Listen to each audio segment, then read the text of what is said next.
Bonjour, je m'appelle Emmanuel, je suis jardinier paysagiste. Aujourd'hui, je vais vous montrer comment désherber une jardinière. Les outils nécessaires pour le désherbage en jardinière vont être un transplantoir pour arracher les mauvaises herbes, ainsi qu'une griffe pour pouvoir griffer le sol avant plantation.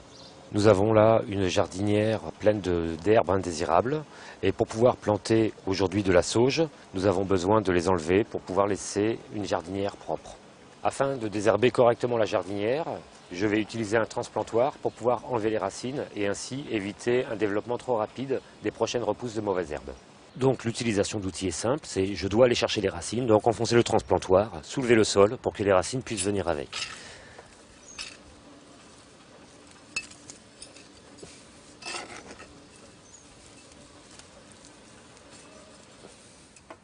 Maintenant que la jardinière est propre, je vais utiliser une petite griffe à jardinière afin de bien ameublir le sol.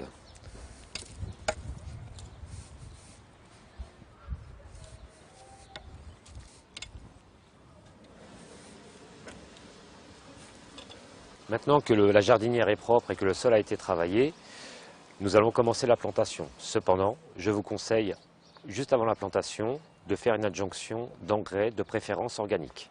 Nous allons pouvoir planter les 2 sauges présentes devant vous. Pour planter les sauges présentées, nous allons faire les trous. Ces trous doivent correspondre au volume des pots que vous avez vu précédemment. Une fois le trou effectué, je vais pouvoir planter la sauge en enlevant délicatement le pot. Et une chose importante, vous avez des racines qui font le tour des pots et il faut les empêcher de tourner. Donc pour cela, nous allons un peu les abîmer. Ça peut se faire à l'aide d'un cutter, ça peut se faire à l'ongle si les racines comme ici sont fragiles. Et une fois cette opération effectuée, nous pouvons mettre le végétal que nous allons régler en hauteur et pour pouvoir le planter correctement. Cette opération va pouvoir être répétée pour planter la 2e sauge. Petite astuce, lorsque vous plantez, présentez toujours le végétal penché légèrement vers les gens qui vont voir ce végétal. C'est plus valorisant pour la fleur et ça paraît beaucoup plus joli pour les passants.